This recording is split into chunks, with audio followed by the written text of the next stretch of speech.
Bonjour chers amis téléspectateurs, heureuse de vous retrouver pour notre émission mensuelle que je place aujourd'hui sous sous la poésie ou sous qu'est-ce qu'on dirait, sous l'égide de la poésie. Vous voyez, en début d'émission, j'ai un trou. Bon, j'espère qu'il n'y en aura pas d'autres. Je suis contente en tout cas de vous retrouver et d'autant plus que j'ai deux invités pour vous introduire dans cet univers que vous connaissez probablement déjà. J'en avais un troisième qui était M. Éric Pézot, que vous connaissez parce qu'il produit beaucoup, il a été beaucoup primé, plusieurs de ses recueils de poésie ont été primés, mais Éric a perdu sa mère et l'enterrement a lieu aujourd'hui. Nous lui adressons nos sincères condoléances et regrettons qu'il ne soit pas avec nous, mais ce ne sera que partie remise parce que je vais trouver l'opportunité de l'inviter et pour vous le faire découvrir peut-être sous d'autres angles, parce que vous l'avez vu en soirée littéraire très souvent. Voilà. Donc aujourd'hui, j'ai le très grand plaisir de vous présenter les deux autres qui sont là, qui nous font l'honneur, le plaisir d'être là avec nous pour nous parler de leurs œuvres. Mais j'en ai choisi une pour chacun parce qu'on ne pourra pas parler de tout. Et ce sont deux ouvrages qui sont pour l'une un texte, ou l'une de mes l'invité au féminin, un texte qui n'est pas un poème au sens propre du terme, mais qui est un texte poétique. Et pour l'autre, l'invité masculin, c'est un livre de poèmes qui se décline en tant que tel. Voilà. Donc, je vais vous les présenter. Mais avant, je veux juste vous dire que si vous avez à faire remonter des observations, des demandes ou des remarques, etc., ou si vous voulez, après avoir vu l'émission, toucher les invités, leur adresser des messages, mais vous passez par la rédaction, le standard, et on saura vous donner les références de ces personnes. Voilà. Et donc, on va commencer cet après-midi. Et pour ceux qui la regardent ce soir, le soir, qui la regarderont en rediffusion le soir, je vous souhaite donc beaucoup de plaisir avec nos invités. Et surtout, comme nous sommes dans un genre qui n'est pas, j'espère, pas trop lourd, je vous souhaite de vous laisser aller et d'écouter avec plaisir parce que nous aurons des poètes qui vont nous parler, nous décliner leurs messages sur un ton moins grave peut-être que les autres invités que j'ai l'habitude. Voilà. Alors, donc je reçois Madame Sakarabani Christiane. Bonsoir Christiane. Bonsoir Madame. Et puis Monsieur Patrick Bernard, qui est connu. Peut-être moins. Peut-être que. Alors, je ne vous ai pas dit, chers téléspectateurs, que j'ai choisi deux personnes qui sont médiatiques ou médiatisées, mais qui ne sont pas forcément dans les médias traditionnels ou dans les médias qui ont le plus de visibilité, mais ce sont des personnes qui travaillent, qui écrivent, qui ont une existence qui est moins visible, moins mise en exergue que celle d'autres personnes, mais qui sont des personnes qui ont dit des choses et qui ont écrit et qui ont... donc, Monsieur Patrick Bernard, par exemple, vous êtes aussi musicien, d'après ce que je comprends. Donc oui, j'ai cette chose d'être à la fois poète, essayiste, mais aussi auteur-compositeur. Donc, mais en fait, ça reste toujours dans le même ordre, celui de l'inspiration. Et puis, c'est des domaines qui sont si proches, puisqu'on parle de musicalité des mots. Donc, nous restons dans le cadre de la musique. Donc, oui, c'est un monde qui s'enrichit. D'accord. Donc, c'est la poésie en musique et en texte. Donc, ce ne sont pas des univers clos et séparés. Donc, voilà, vous aurez à entendre ça. Et Madame Sakarabani, vous voulez nous dire deux mots sur... vous vous présentez aux téléspectateurs. J'ai coutume de dire que je n'entre pas dans la vie des gens, mais si les gens ont envie, dans leur présentation de soi, de dire des choses qu'ils pensent importantes, qu'ils le fassent. Alors, voilà, dites-nous ce que vous avez envie de nous dire sur qui vous êtes. Je suis Christiane Sakarabani, originaire de la Martinique, de ce pays. Je suis née à Trinité. J'ai grandi à Trinité, je suis allée à l'école à Trinité, et puis un beau jour, je suis partie. Et puis aussi, un beau jour, je suis revenue. Voilà. Et vous êtes partie pourquoi? Alors, je suis partie parce que il fallait aller travailler, il fallait gagner sa vie, donc je suis partie travailler. J'ai fait plein de petites choses, mais mon véritable métier, j'étais militaire de carrière, voilà. Et après cela, j'étais agent de l'INSEE. Et maintenant, je suis à la retraite. Alors, je ne sais pas si c'est bien de parler du travail quand on est à la retraite. Mais oui, c'est ça. Ben, elle vous a bien dit qu'elle était militaire de carrière, hein, c'est ça. Exactement.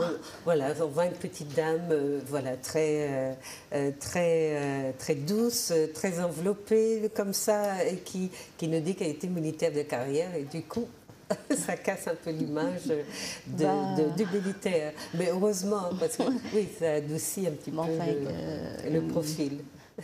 Vous êtes resté combien de temps militaire? Alors, j'ai fait 15 ans d'armée, donc une petite carrière, on va dire. Bon, mais c'était... je m'étais dit, si un jour je me marie et que j'ai des enfants, je ferai une toute petite carrière, parce que c'est important pour moi, dans la mesure où on a des enfants, d'être auprès de ces enfants et de les élever, de les éduquer, de les accompagner un petit peu sur ce chemin qu'est la vie. Et donc, c'est ce que j'ai fait. Je me suis mariée entre-temps. Et quelques temps après, j'ai eu des enfants. Et donc, une parole est une parole. La parole de l'homme vaut l'homme. Et donc, je me suis dit, j'avais dit 15 ans, petite carrière avec enfants. Et bien, c'est ce que j'ai fait. Au bout de 15 ans, je me suis arrêtée. Ma fille aînée avait 9 ans. Et donc, c'était l'âge où il fallait vraiment l'accompagner et être avec elle. Et donc, j'ai eu 2 filles. J'ai 2 filles de soleil qui sont dans ma vie et que j'aime énormément. Et donc, je les ai accompagnées pendant longtemps, toute leur période scolaire, universitaire. Et seulement après, un jour, je me disais que la retraite, en fait, on devrait la voir quand on a 60 ans. Parce que quand on est jeune, on a envie de savourer la vie. Et donc, à 35 ans, je crois, j'étais déjà à la retraite. Retraitée, voilà. De gens en particulier. Voilà. On retient ça. Voilà.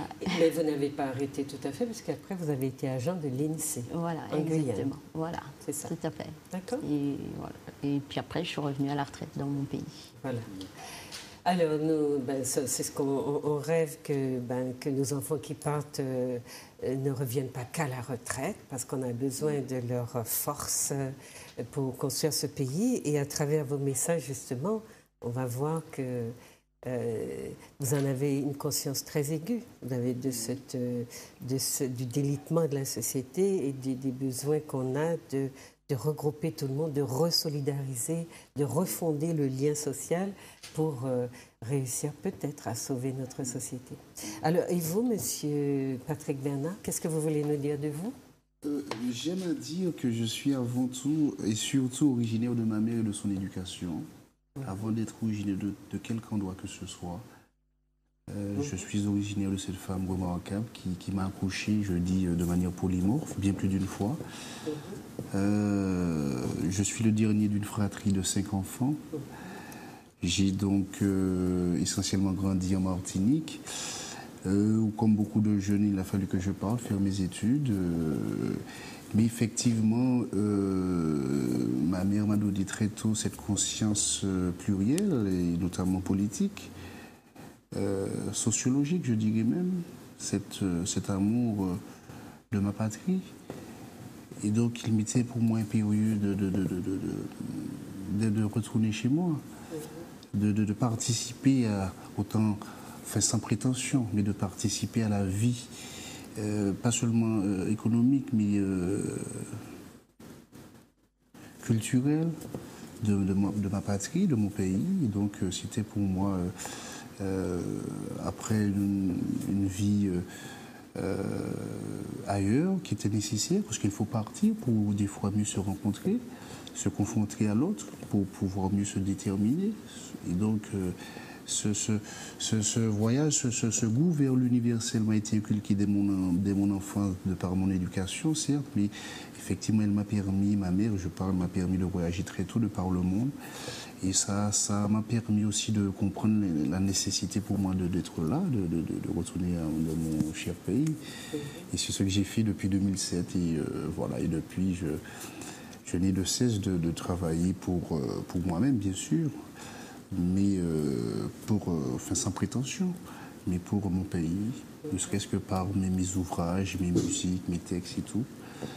Être sans prétention là encore, au lieu d'être négayeur, mais tenter d'être un éveilleur des consciences par rapport à ce qui nous est donné de faire. Donc je suis dans cette dynamique depuis quasiment toujours, oui. Voilà. Alors vous dites, vous lui rendez hommage aussi à votre mère, et c'est elle qui est présente, qui est présente dans votre vie. Enfin, j'ai presque envie d'être un petit peu provocatrice. Oui, pourquoi pas votre père n'a pas joué de rôle dans votre vie? C'est-à-dire que l'homme, la conscience de la paternité a beaucoup évolué. Je vais dire, il y a 40 ans, l'homme ne se considérait pas, enfin le père ne se considérait pas comme aujourd'hui. Et donc, je n'ai pas échappé, pas tout, mais dans une certaine, dans un taux assez conséquent. Et donc, bon, je n'ai pas échappé à cela. Mes parents ayant divorcé très tôt, j'ai grandi essentiellement avec ma mère, mais mère qui a quand même toujours souhaité qu'on maintienne un lien très important, très fréquent avec notre père. Donc c'est un père avec qui j'ai grandi, que j'ai vécu, mais qui n'avait pas cette conscience lui-même victime aussi d'une certaine réalité, parce qu'on n'est jamais que le fruit de notre empiricité. Et donc, voilà, mais tout cela, je crois que l'enfant, il ne lui manque pas ce qu'il ne connaît pas, en fait. Un enfant qui a essentiellement grandi avec sa mère, par exemple, ne va pas ressentir, enfin je parle très tôt, hein, je ne dis pas à l'âge de l'adolescence ou après, mais donc ça, et puis j'ai une mère remarquable qui a été, comme je le dis dans un des textes, mère et père à la fois, qui fait que justement cette absence ne s'est pas fait jour, ne s'est pas fait ressentir, donc voilà. Oui, bon, sauf que ça c'est, on va dire au niveau du discours, mais on n'est jamais deux sexes à la fois, on n'est jamais... Il y a l'androgynie que l'histoire reconnaît, mais enfin, ou l'histoire ou la mythologie, ou mais voilà, on est dans des constructions de rapport à soi et à son environnement qui comblent parfois les vides. Tout à fait. Mais voilà, maman, c'est une maman, un papa, c'est un papa. Oui, donc, tout à fait. Notre tâche consistera à fabriquer des vrais papas si c'est nécessaire, mais pas de se substituer oui, à tout eux. à fait. Voilà, oui, non, mais c'est-à-dire que, non, mais ça c'est clair que, non, mais ce que vous dites est très, très, très, très juste, mais effectivement, nous sommes en fait dans le monde et donc nous faisons avec la réalité qui oui, c'est ça, mais j'attirais juste l'attention parce qu'on est dans la poésie justement et je vous ai demandé voilà, de me dire ce que vous concevez comme ce que vous entendez ou pourquoi est-ce que vous avez fait le choix de dire, de vous engager à travers ce genre-là, parce que je pense que c'est important. Mais voilà, sur le plan de l'approche du social, parfois justement, il nous faut nous serrer un petit peu dans nos concepts, à mon avis, pour que nous ne soyons pas forcément dans l'idée, l'impression que nous comblons des vides là où la réalité n'a rien. Mais c'est un besoin. Oui. C'est un besoin qu'on a et que l'imaginaire peut nous aider à, on va dire, investir un espace qui a été vide, qui est resté vide, on peut l'investir. Et l'imaginaire nous aide dans ce sens-là. Mais à ce moment-là, on est dans un autre champ. d'investissement de la personnalité, du social, de son existence propre. Et ça reste important. Alors, donc, qu'on s'interroge simplement, hein, on n'est pas venu ce soir vous parler de philosophie, de sociologie, mais de poésie. Et donc, on va, justement, je suis un peu dans cette sorte de, vous voyez, de limite entre les gens pour attirer l'attention justement sur le fait que toutes les littératures sont nécessaires, mais toutes n'appréhendent pas la réalité de la même façon. Ah oui, ça c'est clair. Et c'est pour cela que ça c'est sûr. Non, mais tout à fait, tout à fait. Vous avez tout à fait raison.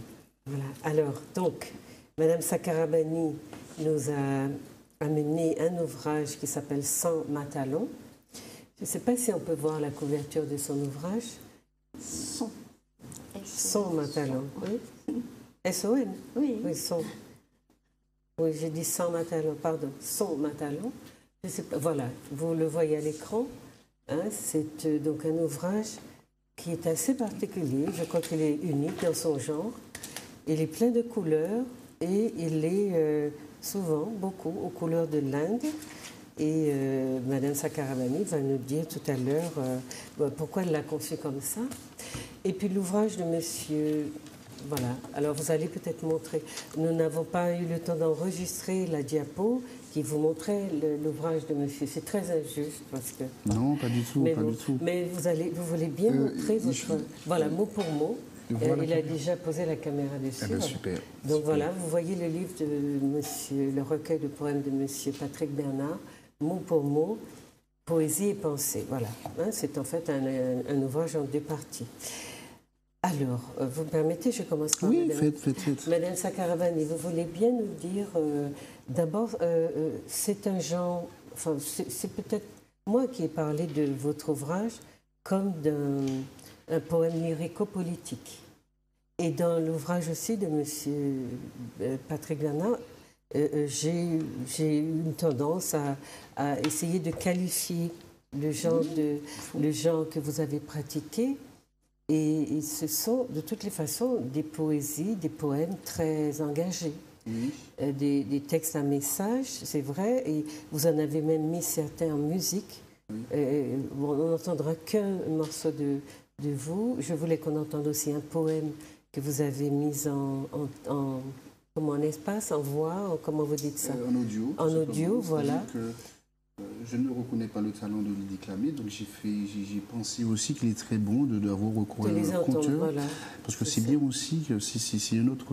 On goûte différemment. Oui, vous mettez à distance votre propre production, voilà. Et c'est vrai que ça s'est renvoyé d'une manière très intéressante. Tout à fait. Donc voilà, on ne pourra pas tout écouter, mais les CD existent, hein, vos CD existent dans les commerces. C'est-à-dire, oui, les CD, oui, tout à fait. Donc, mais bon, ça laisse entrevoir d'autres projets dans ce sens. Tout à fait. Donc, avant que nous n'allions dans leurs œuvres, je voulais qu'on parle un petit peu du genre, parce que c'est vrai qu'on parle des livres comme si tous les livres nous parlaient de la même façon. Et ça n'est pas vrai.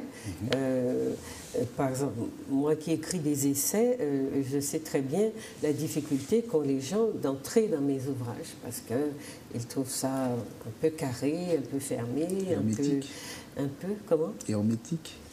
Un peu hermétique, mais c'est juste parce qu'on est dans la démonstration. Hein, quand on écrit des essais scientifiques, on est dans la démonstration. Et quand on est dans le roman ou dans la poésie, on est dans un autre champ de l'humain, une autre manière de parler à l'humain, de l'interpeller et de solliciter un investissement qui est beaucoup plus émotionnel. Tout à fait. Et donc, on touche à autre chose. Mais tout ça, c'est de l'humain. L'humain a autant besoin d'émotion que de rationalité. Et moi, je suis dans un domaine, c'est l'écriture d'essais qui peut paraître plus hermétique parce que on est dans la démonstration. Et ça, c'est plus... il faut avoir l'habitude de cette démarche pour entrer dedans et pour s'installer dans un essai. Parce que ça ne se lit pas comme un roman nécessairement. Voilà. Donc, avant qu'on aille dans vos ouvrages, qu'on définisse un petit peu ce que c'est la poésie. Alors, elle est vaste, hein, elle ne se décline pas de la même façon pour tout le monde. J'ai vu qu'il existe deux sortes de poèmes, les poèmes à forme fixe hein, qui suivent un schéma, hein, des rimes, des rimes croisées, des rimes machin. Et puis vous avez une autre forme qui sont les poèmes à forme libre. C'est-à-dire, bon, on les retrouve beaucoup dans votre texte et aussi dans le texte de Mme Sakarabani, hein, dans ce que moi j'ai appréhendé comme étant poétique. D'accord? Alors comment est-ce que vous l'avez conçu, votre poésie Je laisse... Déjà, la définition même de la poésie, c'est vrai qu'on en trouve dans le dico une définition propre entre guillemets.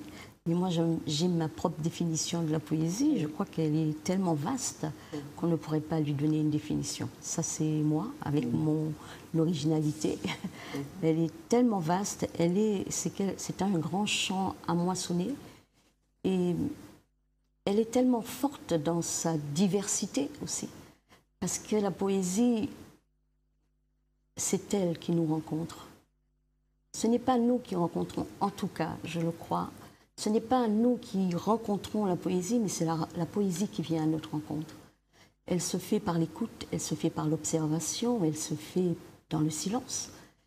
J'ai envie de dire que la poésie, elle est prière, elle est humilité, elle est noblesse, elle est guérison. Elle est d'une telle humilité qu'elle crée. Elle est la créatrice en nous et elle nous laisse toute la place après. Elle s'efface pour prendre toute la place, pour nous laisser jouir de toute la gloire. Qu'est-ce que c'est une personne, c'est une pensée, c'est quoi? C'est une force, c'est un esprit, enfin... Alors, j'ai envie de dire que c'est la grâce qui jaillit du tout. Elle est céleste, j'ai envie de dire, et je le crois. Elle prend naissance même dans le cœur de Dieu. Quand on voit la création dans la Genèse, et Dieu dit, et là on voit une explosion, l'apothéose de la poésie. Et ça, à ce moment-là, je crois que la poésie prend naissance, elle naît quand dit, et Dieu dit. Et alors le monde se forme. Le soleil, la lune, les étoiles, les arbres, le monde d'en haut, le monde d'en bas. C'est à ce moment-là, je crois, que la poésie prend toute sa dimension et qu'elle naît, elle prend naissance. Dieu dit et la poésie existe. Et quand on prend Salomon, dans le Cantique des Cantiques, elle parle de la sagesse, mais avant de parler de la sagesse, dans le Cantique des Cantiques, quand elle dit « Je suis noire et pourtant belle, fille de Jérusalem, ne vous méprenez pas sous montagne basanée. » C'est pas Salomon, j'ai envie de dire, qui parle. Il parle, mais c'est quelqu'un d'autre qui doit lui parler. Parce que c'est une femme. Il dit « Je suis belle, fille de Jérusalem. Je suis noire et pourtant belle, fille de Jérusalem. » Donc la poésie s'adresse à Salomon dans ces termes-là. Et j'ai envie de dire, elle dit « Je suis noire ». La poésie serait-elle noire? Alors, vu par moi, le noir n'est pas une couleur, Madame Smeralda. Le noir, c'est dans le cas présent, concernant la poésie, elle est une émanation, un parfum d'amour et de songe. Donc, vous voyez que le noir, nous avons tendance à le schématiser par quelque chose de sombre.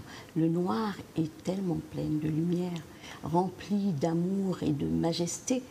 C'est ça, la poésie, qui prend naissance. Mais dans le monde artistique des Européens qui ont stigmatisé la couleur noire, on ne s'y trompe pas. Tous les grands acteurs, les grands artistes sont souvent... Les tenues de soirée les plus prestigieuses, somptueuses sont en noir. Maintenant, j'ai envie je vous lis une phrase de Victor Hugo, qui est celle-ci. « La poésie est un monde enfermé dans un homme. » Ça vous va? La poésie est un monde enfermé dans un homme. Alors là, elle est incarnée. C'est pour ça que je vous posais la question, c'est quoi? C'est un homme, c'est une femme, c'est un esprit? Parce que vous en parliez de manière tout à fait incarnée, tout à fait personnalisée. D'accord? Alors qu'est-ce que... On dit aussi, je vous lis 2 ou 3 autres petites phrases que j'ai trouvées. La poésie, c'est quoi? Une définition.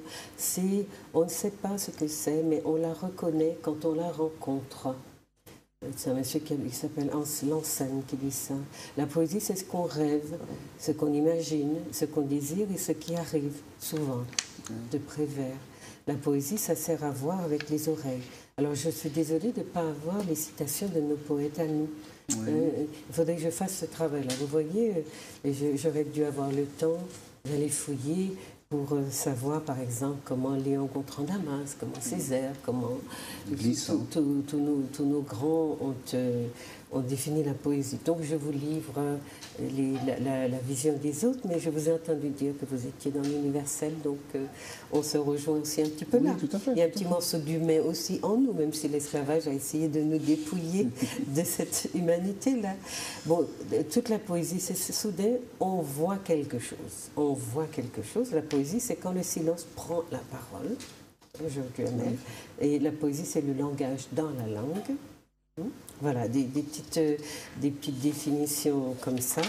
Et donc, vous avez entendu la définition de Mme Sakaramani, elle vous convient? Alors oui, je vois, elle le dit avec poésie. Avec poésie. Elle le dit avec vraiment poésie. Donc moi, je vois tout simplement, j'appelle la poésie ce gisier d'inspiration. C'est quelque chose, effectivement, et c'est en fait... Elle a parlé, il y a un mot qu'elle a dit qui m'a beaucoup plu, c'est l'humilité.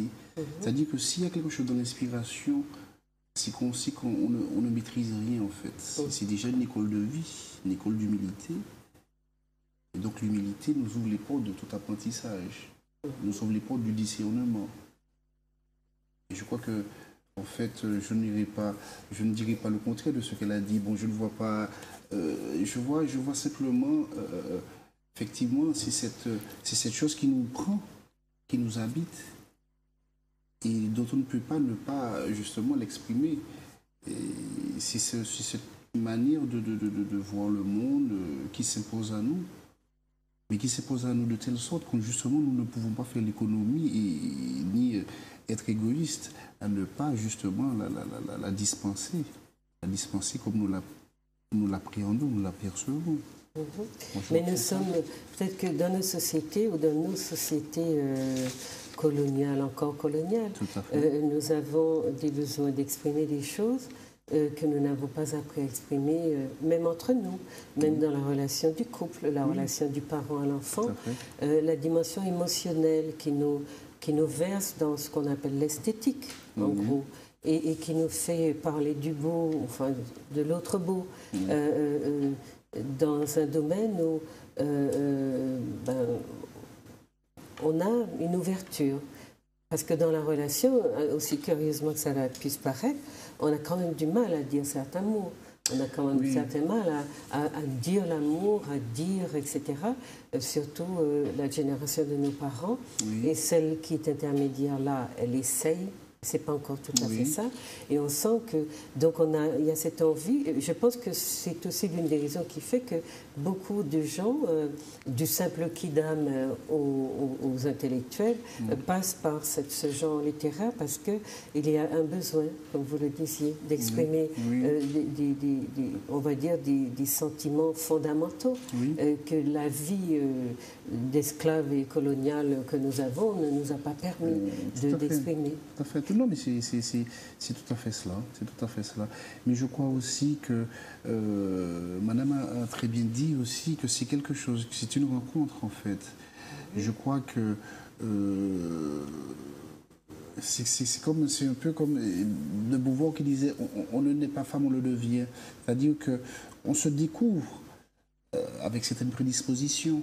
Mais enfin, sans ramener la chose à moi, je sais aussi que mon environnement familial m'a fait de beaucoup de tendresse, de beaucoup d'amour, de beaucoup d'affection, a aussi permis à ce que se fasse jour cette sensibilité aussi, et aussi cette aisance à exprimer, comme vous dites, là où il n'y a pas Je sais que j'ai eu des amis qui me disent comment tu joues avec ta maman de ma génération, en fait, je ne suis pas...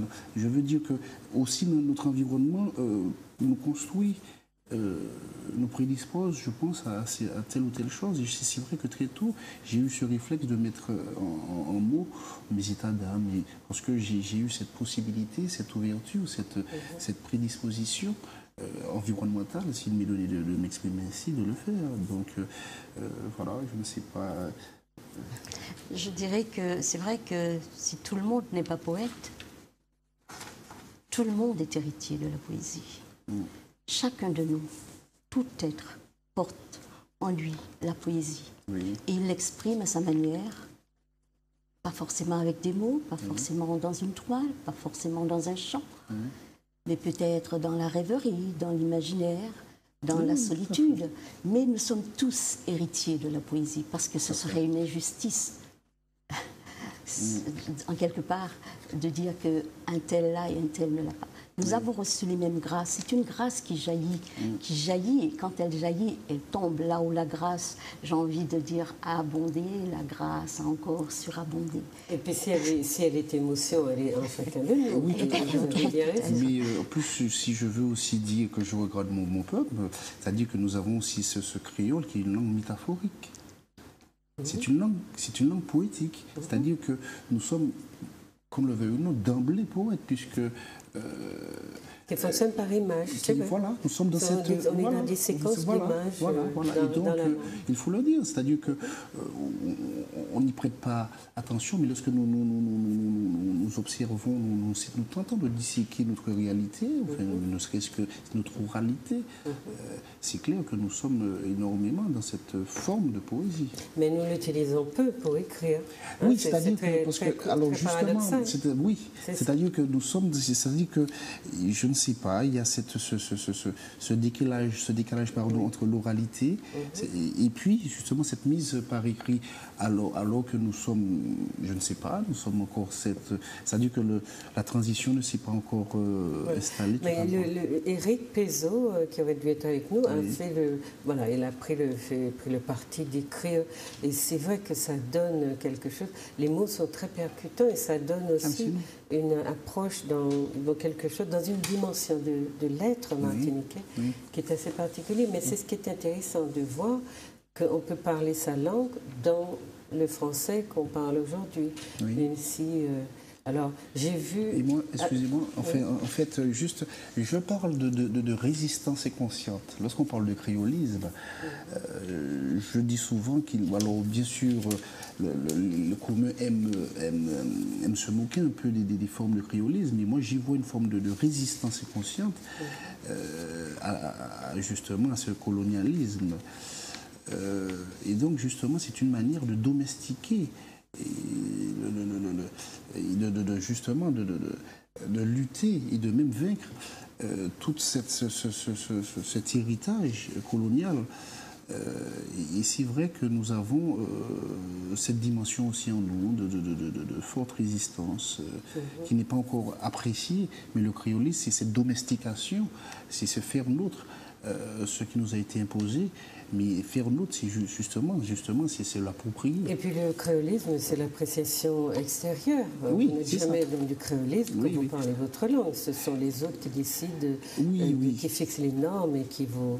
Voilà. Mais juste avant de redonner la parole à Mme Sakarabani, c'était juste pour rentrer. J'ai trouvé deux idées intéressantes dans ce qu'on appelle la poésie, pour essayer de la situer en tant que genre littéraire, au-delà du fait qu'elle nous parle à chacun de nous, quelle est émotion, et que nous sommes, lorsque nous sommes dans cette écriture-là, nous sommes dans la transmission de messages qui sont tout à fait subjectifs, mais qui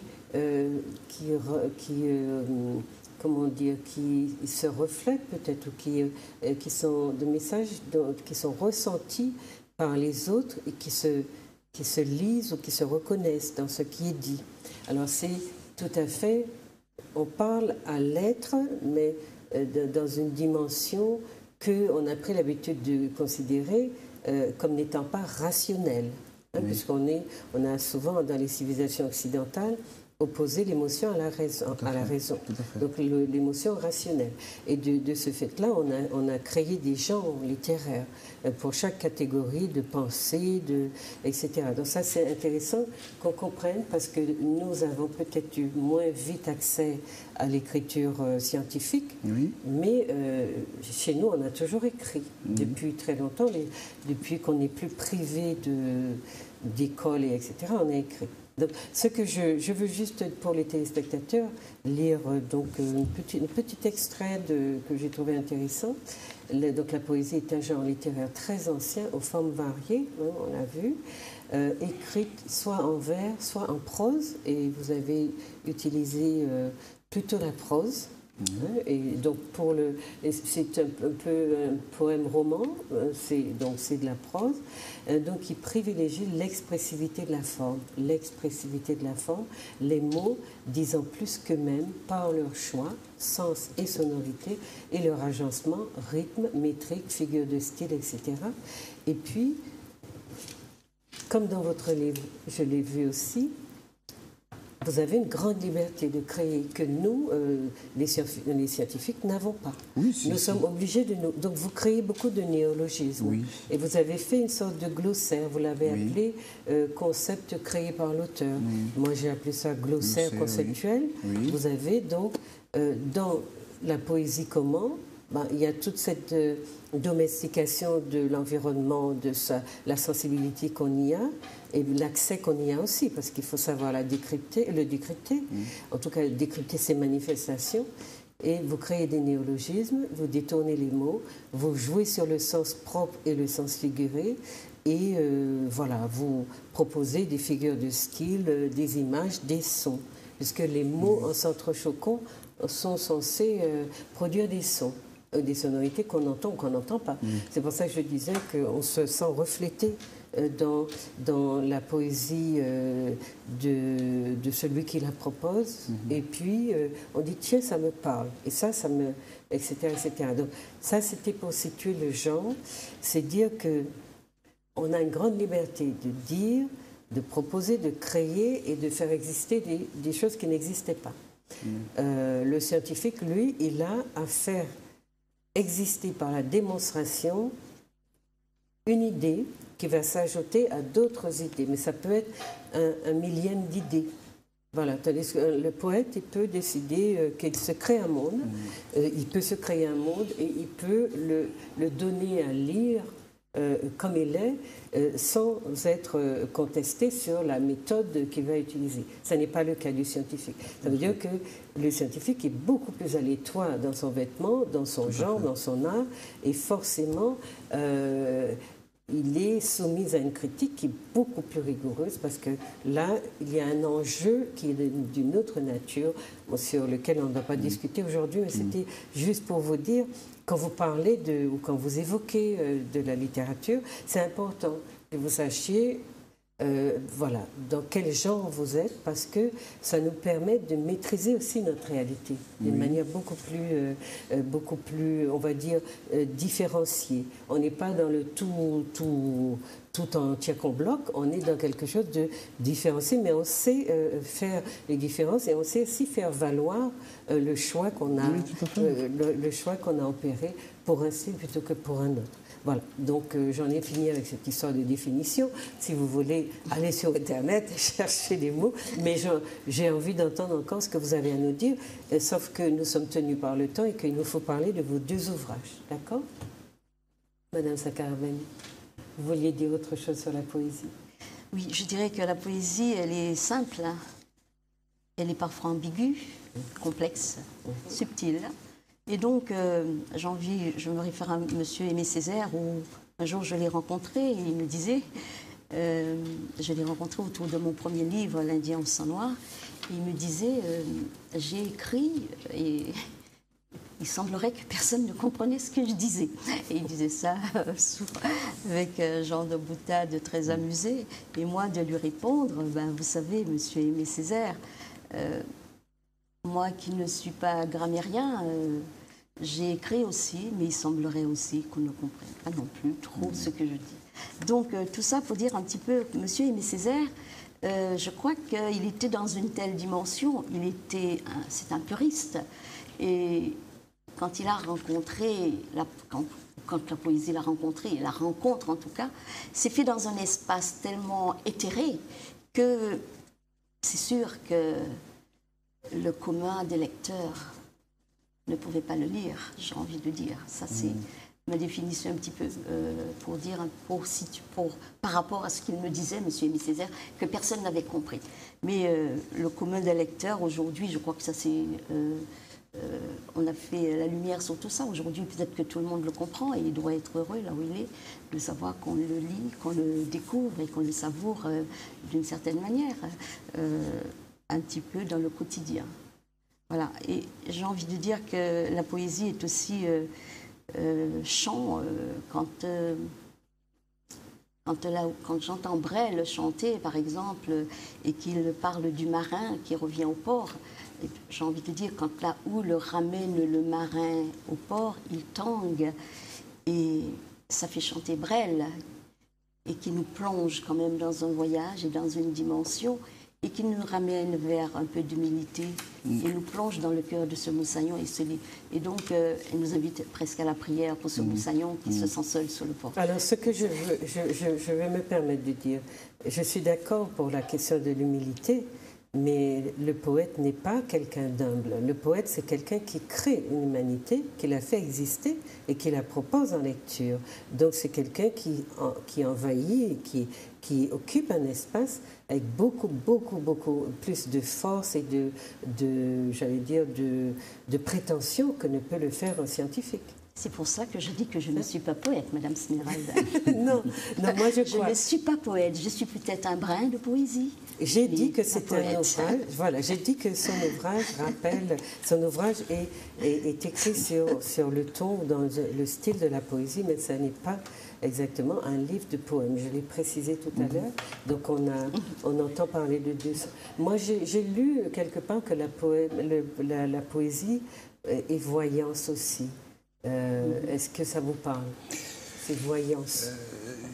Je ne sais pas si on peut parler de la poésie, mais je pense que la personne qui a du discernement, un peu de discernement, sans prétention, encore une fois, c'est une personne qui arrive à lire la réalité, le réel sensible, et à penser ou à se projeter dans les incidences de ce réel sensible qu'il observe. Et je pense que c'est ce qui a... je crois que dans le tumulte, ceux qui justement ne coûtent pas tout le temps au tumulte et qui ont le temps de rester avec eux-mêmes, qui ont le temps de se côtoyer, de goûter à cette introspection, parce que se rencontrer, c'est rencontrer l'humanité. Mais c'est aussi parce que le poète a un sens de l'observation extrêmement aigu. Si précisément je parle de discernement, donc ça découle de l'observation, et donc justement, il a peut-être cette chance de se projeter, et justement de penser ce qui ne s'est pas encore fait jour.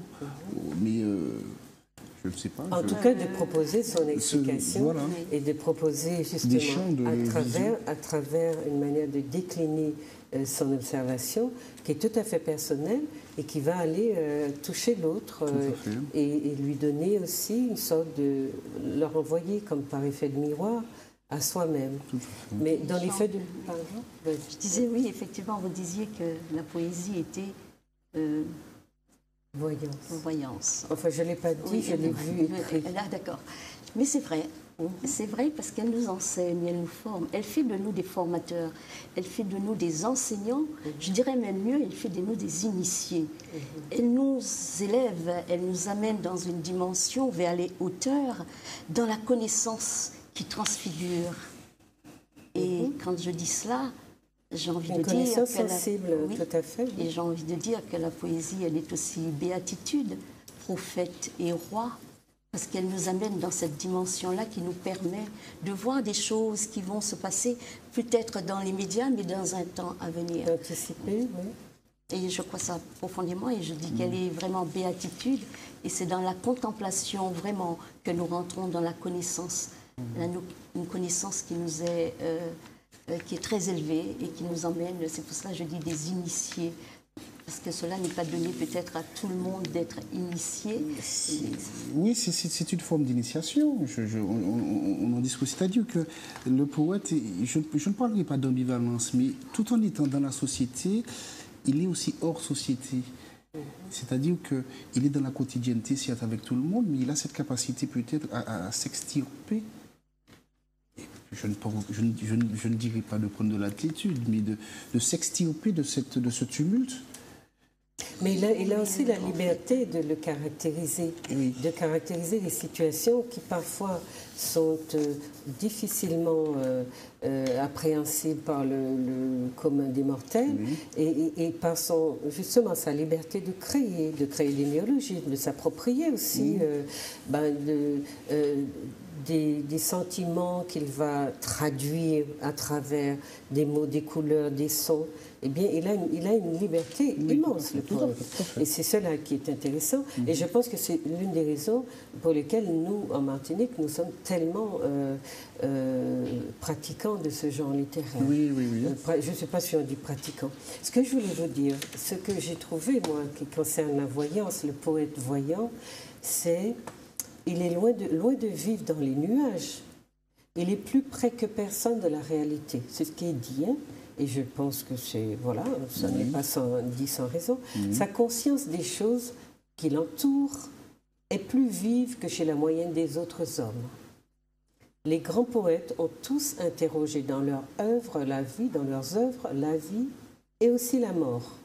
Ce qui a conduit la plupart d'entre eux à parler de voyance.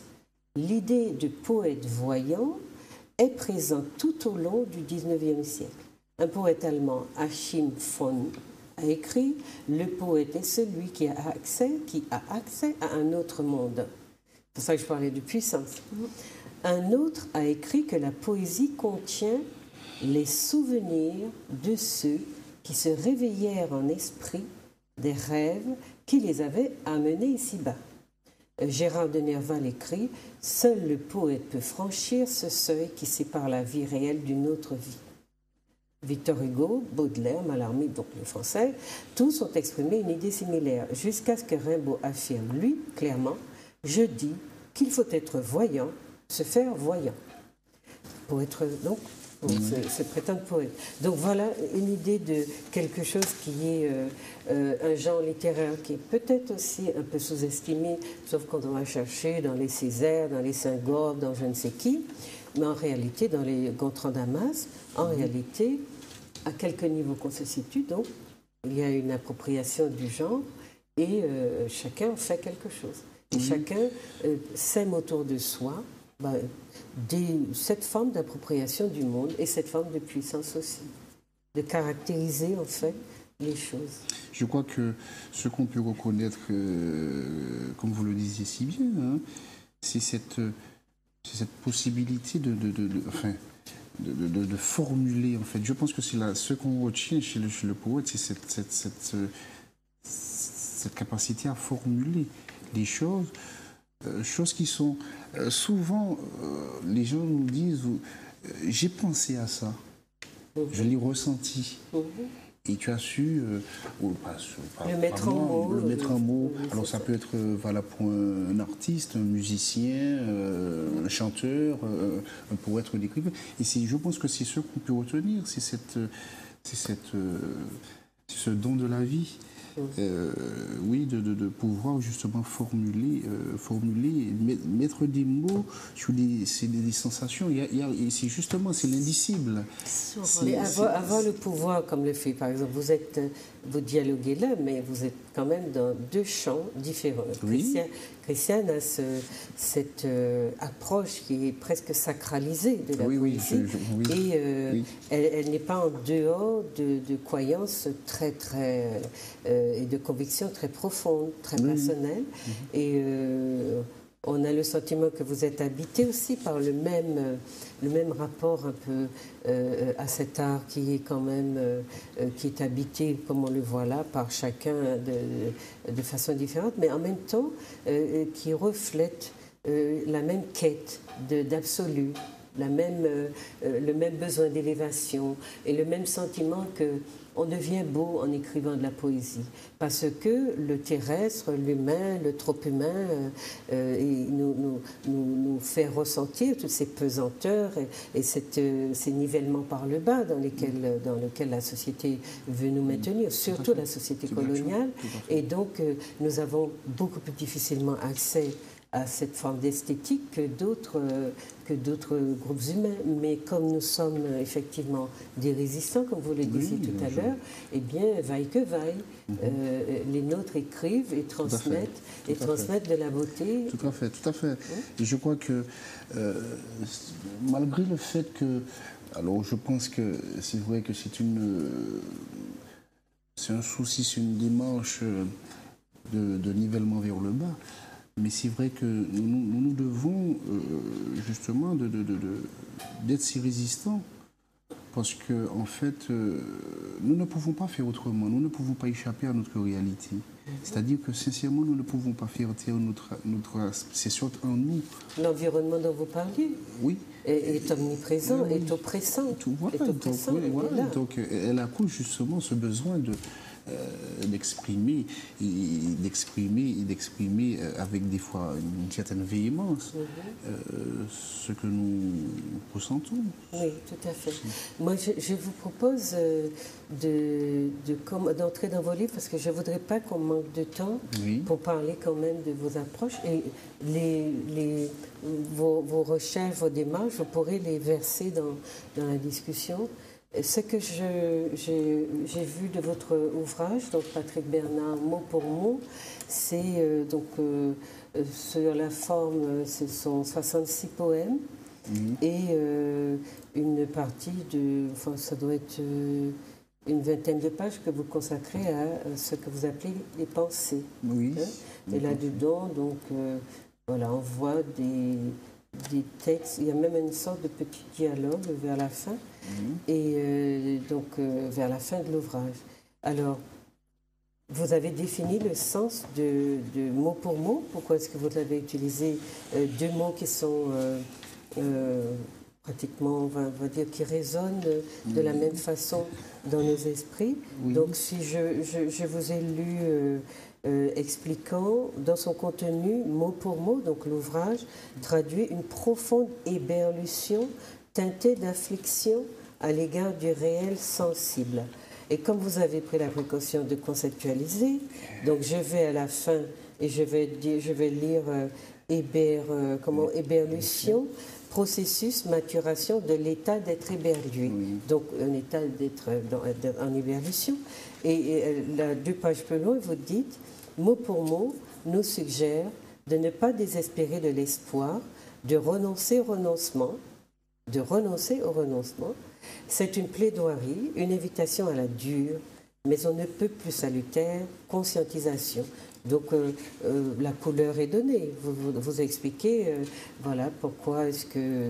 C'est quoi mot pour mot? Pourquoi on écrit ça? Donc ce ne sont pas des idées lancées à la volée, mais que vous avez pris la précaution d'enfermer quand même dans un cadre. Et ce cadre-là, c'est celui donc d'expliquer une société en dérade, on va dire en dérive aussi. On est dans les mêmes représentations de la réalité. Et puis, donc, à la page 99 aussi, je vous vois dire dans un poème quelque chose qui me paraît aussi intéressant pour la définition de mot pour mot. Donc, Ultime plaidoirie, c'est votre dernier poème. Page 99. Après, ce sont donc les pensées. Vous dites, donc c'est clamé, une foule de mots pour calmer la houle des mots, M-A-U-X, donc une foule de mots O-T-S, pour calmer la houle des mots A-U-X, c'est penser des mots O-T-S, pour penser les mots AUX. Donc c'est voilà le projet. Et je continue, puis je vous laisse exprimer donc ce que moi j'ai reçu, puisque vous donnez à travers vos poèmes, vous donnez, et on prend, on sent, on ressent, on est sensible ou pas, etc. Donc dans les thèmes abordés, moi j'en ai repéré, ceux qui sont récurrents. Monde déshumanisé. Vous dites l'homme se meurt dans les hommes. L'homme se meurt dans les hommes. À la page 17, l'homme se meurt dans les hommes. Il y a comme un cri d'alarme qui est lancé et on le voit tout le temps. Et on a la même idée à la page 52 où vous dites Il n'y a pas de valeurs qui tiennent. Course déraisonnée à la matérialité. Vous parlez du mal qui se fait bien quand on a des biens. L'intégrité est tombée en rade. L'humanité, sans compter, se brade. Ils se fréquentent en fonction de leur fond. Malheureusement, non pour ce qu'ils sont, mais ce qu'ils... attendez, j'ai mis mon poste. Ça se vend impunément au plus offrant. Ça se vend bassement au plus donnant. Et ça s'appelle, ce poème s'intitule Société de prostituées, où on voit que vous êtes dans un regard, mais justement, vous posez sur votre société un regard très critique, perçant, mais qui est teinté probablement d'une certaine souffrance, puisque on voit que vous regrettez ou vous déplorez la dégradation du lien social, de la perte des valeurs, etc. Tout à fait. Vous dites aussi, donc perdre des repères de l'être, c'est un des thèmes que j'ai relevé, paraître mieux qu'être. C'est-à-dire, nous avons privilégié désormais le paraître plutôt que l'être. Hein, c'est ça, on retrouve ce thème-là de manière récurrente. Vous dites, contraint de paraître, nous le voyons, est mieux qu'être. Oui. Hein? Oui. Vous abordez aussi les questions du racisme et de l'ethnocentrisme, hein, de l'hermétisme, donc de l'autre qui ne sait rien voir en vous qu'un exotique, sorti de je ne sais où, mais à travers aussi la question des banlieues, des jeunes, de toutes ces problématiques sociales et sociétales que vous déclinez dans des poèmes. Donc, vous parlez aussi des banlieues, hein, etc. Vous parlez du matérialisme consummatoire. Alors moi, j'ai mis consummatoire parce que vous déplorez cette société de consommation qui nous fait aller vers tout ce qui est superflu et qui nous écarte de l'essentiel. Et en même temps, donc moi, j'y vois un acte de consommation de notre être, donc de dilution, de dédition, etc. Tout à fait ça. Vous parlez aussi quand même beaucoup des mensonges institutionnalisés. Hein. Tombeau blanchi, par exemple, page 21, ils parlent sans relâche d'égalité, mais accroissent les disparités. Et vous parlez de cette mainmise d'une petite catégorie de la population sur tous les biens, etc. Et sur des mots qui sonnent creux à force d'être menteurs. Tout à fait. Et puis... Et à force de faire patienter les pauvres qui piaffent derrière la porte, parce qu'ils voudraient aussi leur part de... Tout à fait. Et qui n'y ont pas... Tout simplement. Voilà, parce qu'ils n'y ont pas accès, mais qu'ils continuent à se nourrir de cette illusion que les mots, le désir de démocratie qui est énoncé tout à fait fallacieusement sera, etc., du domaine du réalisable. Vous voyez ?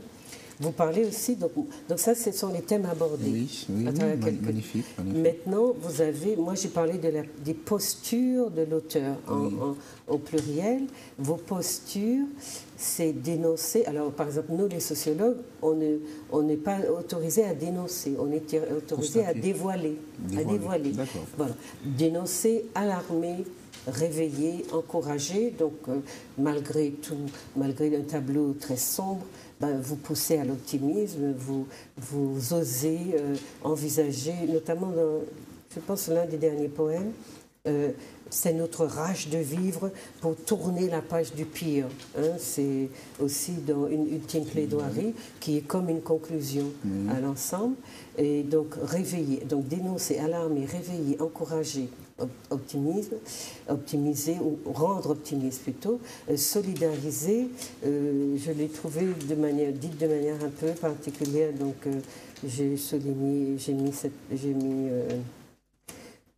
je l'ai indiqué en page, besoin d'un coup de main, donc c'est coup de main qui est par excellence l'expression qui nous parle de cette forme de solidarité que nous avons encore, que nous essayons de préserver, et sur lequel j'ai écrit un ouvrage d'ailleurs.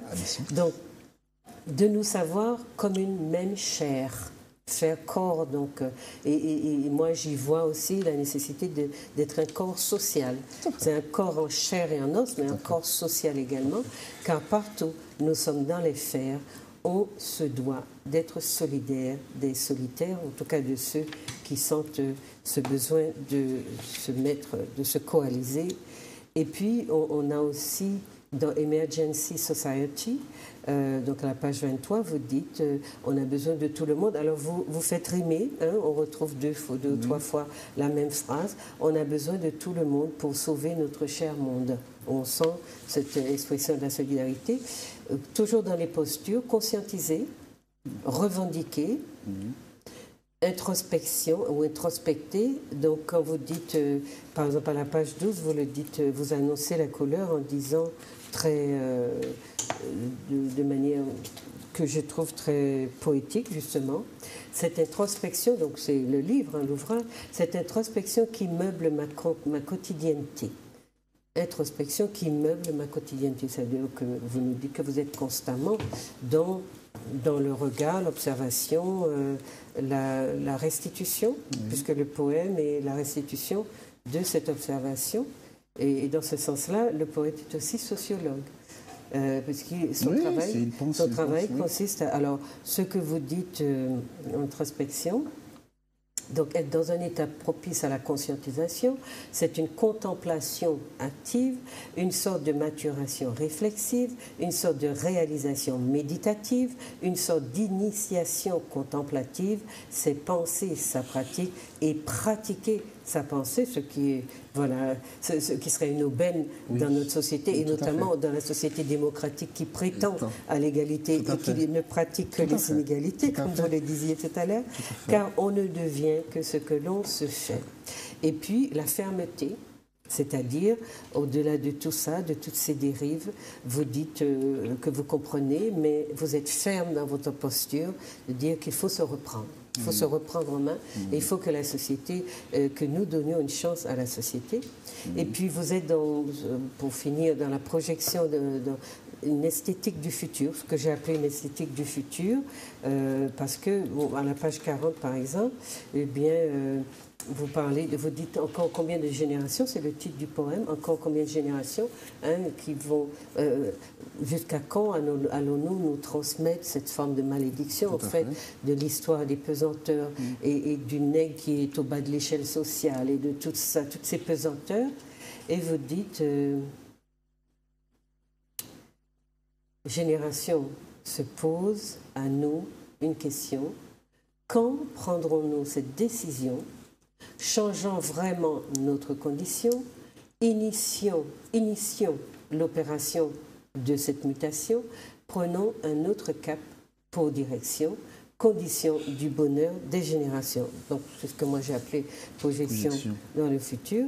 Et puis, je ne sais pas, est-ce que Christiane vous ferait le plaisir de lire votre poème Ultime plaidoirie, qui était, parce que Christiane a la voix, le ton, pour ça.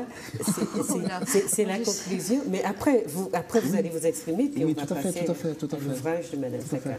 Tout à fait. Voilà. Ultime plaidoirie, Christiane. Le bleu de notre ciel tourne au vert, nous disant l'ampleur de notre misère. Ressentez l'appel des vers de ces vers qui nous invitent vers d'autres sphères. Ça a tout l'air d'une ultime requête qui nous suggère de relever la tête. Ça ressemble à un dernier rempart pour ne pas désespérer de l'espoir. C'est comme une pierre à l'édifice pour éviter la misère du précipice. Pour vous, cette ultime plaidoirie qui a le goût d'une odeur de vie, c'est notre rage de vivre. Pour tourner la page du pire, c'est clamer une foule de mots pour calmer la houle des mots. C'est penser des mots pour penser des mots. Merci. Vous voyez qu'elle l'a lu avec beaucoup plus de ferveur que je n'aurais su le faire. Mais voilà, je ne sais pas, Christiane, vous pourrez vous exprimer sur ça, mais il y avait un poème de vous qu'on aurait pu entendre en audio qui s'appelle L'actuelle situation. Et malheureusement, je n'ai pas pu, on n'a pas pu celle qui s'en occupe n'était pas là, donc vous l'avez aussi mise en poème. et c'était vous déplorez nos pertes de valeur, etc. Et puis vous aviez aussi à la page 42 un texte qui s'appelle Mémoire, que je trouvais, qui nous parlait, et je vous demande de nous le lire, si vous voulez. Mémoire. Histoire de moment pour un moment d'histoire. Sur les rives noires de notre histoire, tel un rempart s'amarre la mémoire. On ouvre les tiroirs de notre histoire, boîte noire de césure noire. Mémoire de ces temps obscurs, mémoire de tant de meurtrissures. Ces blessures marquées du sceau de l'indicible, avec mesure, ne peuvent ployer dans l'inaudible. Voilà. Qu'est-ce que vous nous disiez là? C'est-à-dire que je crois que... je trouve qu'il y a une certaine indécence de vouloir hiérarchiser certains mots. Des fois, on entend trop, on fait état de trop, et des fois, on nous demande d'oublier. Je trouve que c'est quand même indécent. C'est vraiment pérenniser cette atrocité. Et donc, j'invite justement, je parle de boîte noire, c'est-à-dire c'est cette mémoire de ces moments qui ne sauraient être oubliés. Et je dis aussi que ça ne saurait ployer dans l'inaudible, c'est-à-dire qu'on ne peut pas ne pas en parler. Donc, bien sûr, on ne va pas devenir esclave de l'esclavage, comme l'a dit si bien Frantz Fanon, c'est pas mais que... il faut qu'on nous récite une autre oui, histoire, tout à fait, tout à fait. C'est précisément ce que je dis. Et donc, il était pour moi impérieux de le dire. En peu de mots, on n'a pas besoin de 50 000 choses, mais il fallait le dire. Il fallait le dire. Et donc vous évoquez la concurrence des mémoires, oui, tout à fait. Mais vous évoquez également le viol de la mémoire, tout à fait, puisque l'histoire qui est la vôtre, à laquelle vous avez droit, elle vous est refusée. Tout à fait. La question de la mémoire est d'ailleurs tout à fait d'actualité. Et n'oubliez pas, chers téléspectateurs, que nous sommes dans la décennie des personnes d'ascendance africaine décrétée par l'ONU, et que vous avez à demander à votre pays, à vos élus, à la France, de vous restituer cette histoire, puisque l'ONU a conçu justement cette décennie en prenant en compte le fait que, bien sûr, sur l'action de personnalités du monde noir, mais parce que cette histoire n'est pas enseignée, et les Noirs sont, c'est vrai, occupent le bas de l'échelle dans toutes les sociétés, et ça c'est inadmissible, puisqu'ils apportent aussi leur contribution à la construction de l'humanité. Voilà. Donc toutes les ressources qui sont collectivement produites, ils ne sont pas les premiers bénéficiaires. Voilà. Donc voilà, je ne sais pas, vous pouvez interagir, mais il nous faut garder du temps pour que Mme Sakaravani ait autant de temps que vous. Donc je serai très bref. C'est-à-dire que ce qui est déjà de très plaisant, c'est que vraiment vous avez pleinement, vous avez dit l'essentiel en fait. Je n'ai quasiment rien à dire, si ce n'est qu'effectivement, non, c'est vrai, dans le sens où on sent qu'il y a eu, bon, c'est ça, c'est le travail de scientifiques qui maîtrisent son sujet. Et donc oui, c'est ce regard de notre société, et je parle justement de cette évolution régressive. C'est un concept que j'ai créé. Pourquoi? Pour justement faire état de cet appauvrissement. Mais c'est un appauvrissement polymorphe et donc justement alerter sur le côté périlleux. Parce que il faut le reconnaître, c'est-à-dire qu'en descendant autant, une société se perd. Et donc c'est justement inviter justement à cette résistance. Et oui, nous devons de ne pas nous ignorer. Et même si on tente de le faire, ne pas juste être suffisamment vigilant pour ne pas nous laisser endormir comme on tend à le faire. Donc c'est ce que j'ai voulu dire. Et puis surtout, comme vous l'avez dit si bien, j'invite à ne pas désespérer de l'espoir malgré, parce que cette désespérance qui nous guette, justement, et justement c'est ce moteur à la déchéance. Parce que lorsque nous ne croyons plus, lorsque nous n'espérons plus, écoutez, à quoi bon vivre, à quoi continuer à lutter. Donc c'est un peu ça que j'ai voulu dire à travers cet ouvrage, que vous avez parfaitement décrit. Voilà.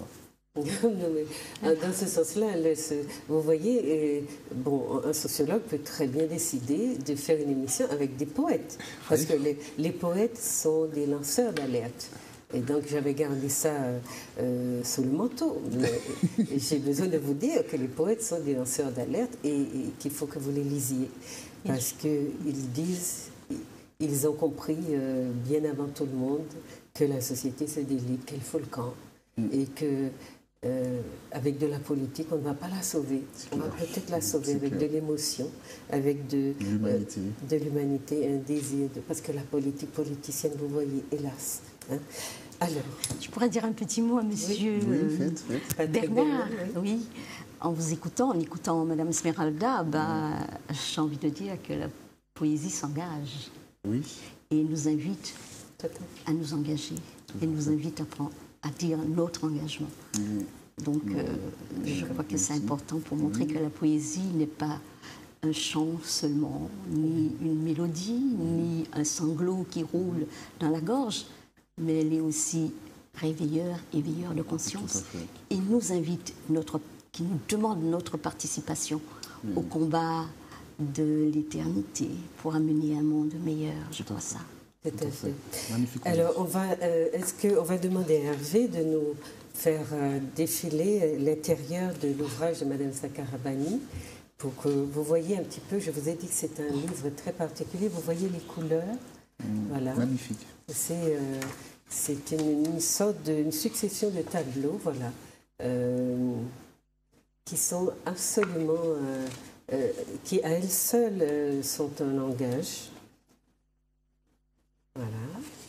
Donc, Son Matalon, c'est le titre de son ouvrage.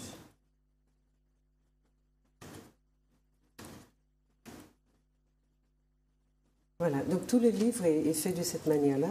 Toutes les pages ont une empreinte, un dessin, un message, une fleur, quelque chose qui est donc la traduction de la mémoire des ancêtres de l'Inde dissident.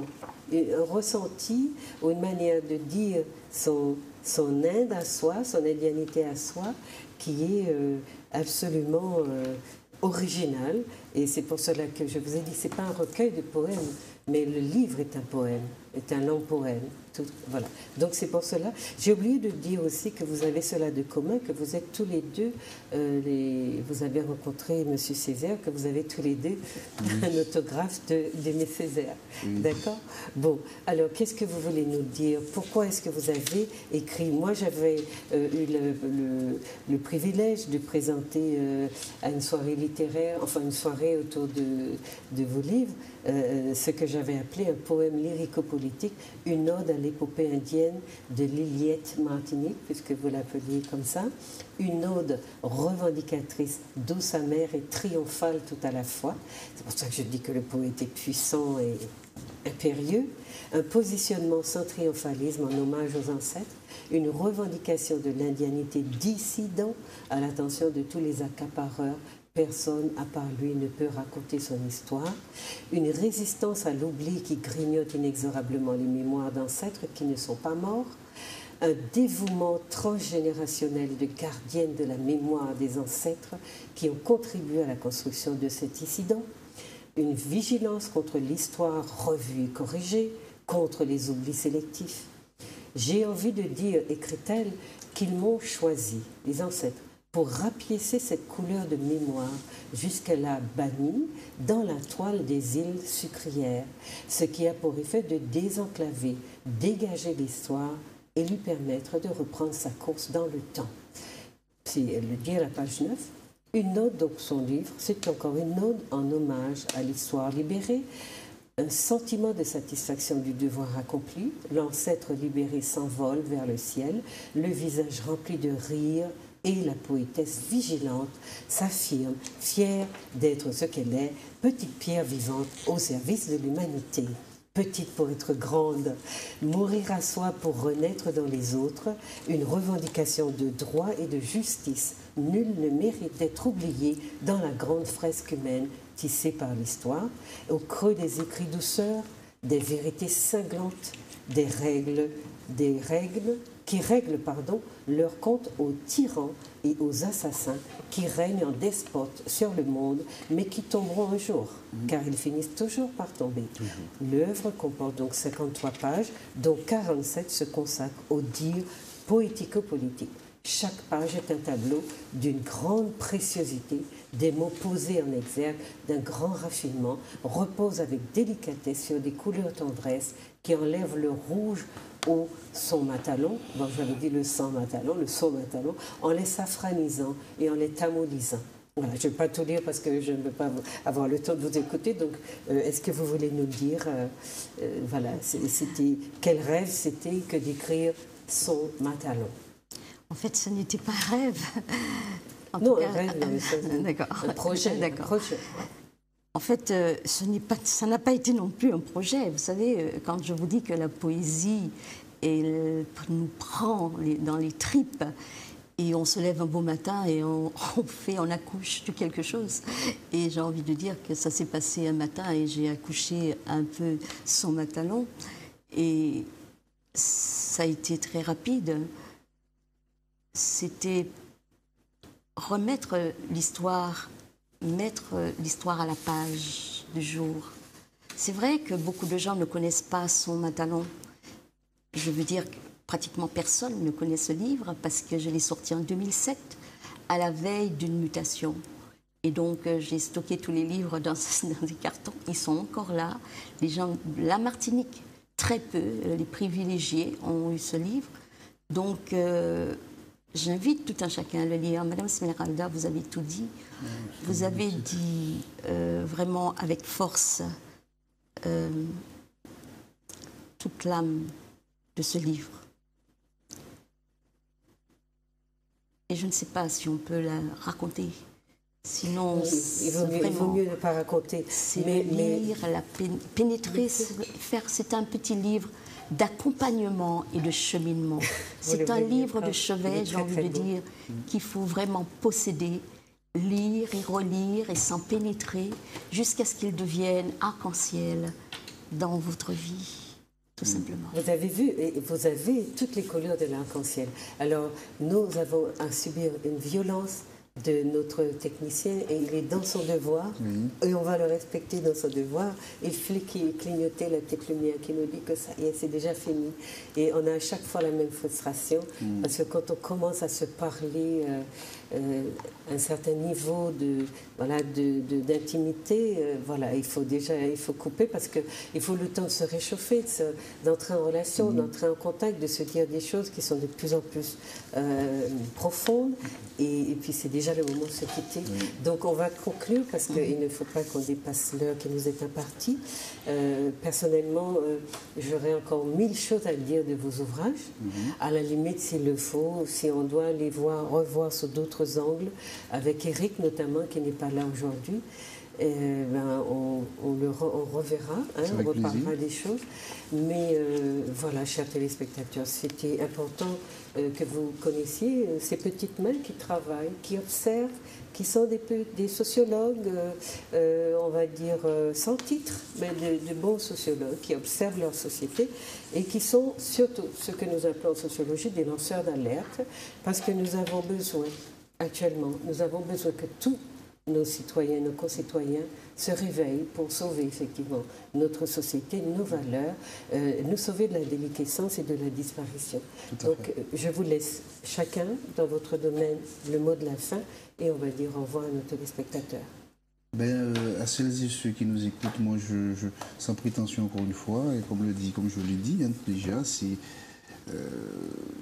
ne pas désespérer de l'espoir, ne pas renoncer au renoncement malgré les difficultés qui se font jour dans notre quotidienneté.